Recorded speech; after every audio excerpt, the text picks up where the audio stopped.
पढ़ो क्वेश्चन पढ़ो, अच्छा क्वेश्चन है इसलिए हम बता रहे हैं। A prime number p greater than 100 leaves a remainder q on division by 28, how many values q can take?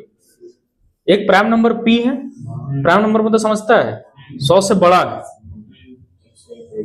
हाँ क्वेश्चन देखो केवल, बस सॉल्यूशन में आते हैं हम लोग। 36 एक prime number p greater than इतना leaves a remainder q on, किससे डिवाइड कर रहे बता तो, और रिमाइंडर हमारा कितना आ रहा है q। तो मान लेते हैं कि ये x हमारा क्वोशेंट है और रिमाइंडर q है कि नहीं, यही क्वेश्चन। देखो ये इस चैप्टर से रिलेटेड नहीं है, एक यूनिक टाइप का क्वेश्चन है ये, समझ रहे हैं। तो बोला how many values q can take, 11 value हो सकता है, 12 वैल्यू हो सकता है, 0 वैल्यू हो सकता है, या 10 वैल्यू हो सकता है। Q जो रिमाइंडर है वो कितना हो सकता है, कैसे बनेगा सोचो। P एक प्राइम नंबर है, 28 से इसको भागा दिए तो Q हमारा आ रहा रिमाइंडर, क्या पुट करेगा इसमें,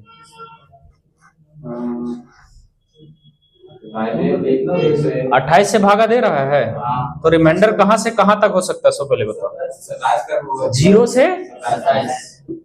तो अगर हम 28 से भागा, देख रहे हैं दिमाग कैसे लगा रहे हैं, हम किससे भागा दे रहे हैं 28 से, तो इसलिए हमारा रिमाइंडर जो होगा वो 0, 1, 2, 3, 4, 5, 6, 7, 8, 9, 10, समझाने के लिए इतना बता रहे हैं हम, 13, 14, 15, 16, 17,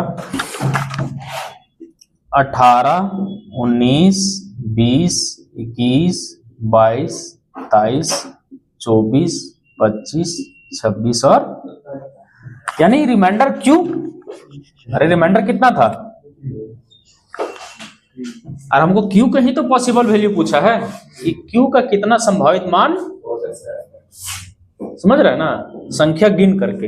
अब बताओ क्या हम क्यू के जगह इवन वैल्यू ले सकते हैं, नंबर क्या है पहले ये बताओ। P जो नंबर है वो प्राइम है, P क्या है हमारा, और ये 28x प्लस क्यू है। अगर तुम 0 लेता है क्यू के जगह तो ई तो फिर प्राइम रहेगा, जरा सोच के हमको बता, सोच रहा है कि नहीं समझ रहा है। इवन 28 गुना होगा तो रहेगा प्राइम। अच्छा 2 लेगा तो ई भी इवन है और ई भी, तो इवन प्लस इवन का भी प्राइम होता है।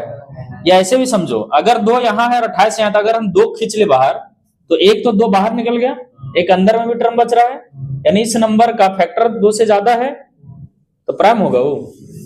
प्राइम का कंसेप्ट क्या है, केवल एक फैक्टर होता है। समझ रहे हम क्या समझाना चाह रहे हैं। मान लो क्यू की जगह तुम 2 ले लिया, एक पल सोच के देखो, तो हम बोल रहे हैं कि यहाँ पे हमारा 2 हो गया।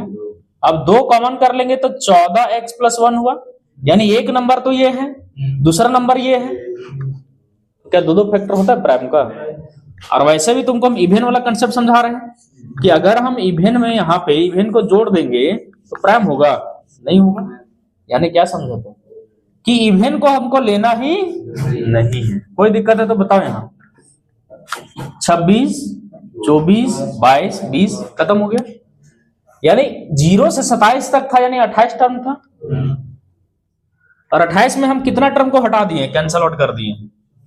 चूंकि ये इवेंट से शुरू हुआ था, कितना होगा 14 है, देख लो गिन लो, जो भी होगा आप छोड़ दो, उतना गिनने की जरूरत हमको नहीं है। बचा कौन है 1, 3, देखो बचा कौन हमारा 1, 3, 5, 7, 9, 11, 13, 15, 17, 19, 21, 23, 25 और 27 बचा। अब हमको सोचना कि क्यू इसमें हो सकता है, ठीक है। और कौन सा टर्म नहीं होगा, क्या इसका आंसर देखो तो 1, 2, 3, 4, 5, 6, 7, 8, 9, 10, 11, 12, 13, 14 ऑप्शन में है। और कम होगा यानी समझिए और कुछ कैंसिल होगा। कैसे समझो, इस तुम 7 को देखो और तुम इस 21 को देखो, क्यों बताओ, फैक्टर इसका ज्यादा हो जाएगा। फिर अगर तुम यहाँ Q की जगह 7 रखेगा तो समझ रहा है कि 28 यहाँ पे 7 कॉमन हो गया, यानी एक टर्म तो 7 है और दूसरा फैक्टर और कुछ है, तो प्राइम फिर रहा कहाँ, तो फिर 7 भी नहीं लेंगे। और तो कितना टर्म बचा, 1 2 3 4 5 6 7 8 9 10 11 12, यानी कि मेरा आंसर कौन होगा 12, यानी Q का पॉसिबल वैल्यू, इसलिए possible values of Q equal to, समझा, ये बढ़िया क्वेश्चन था, समझ में आया सबको। चलो लिखो।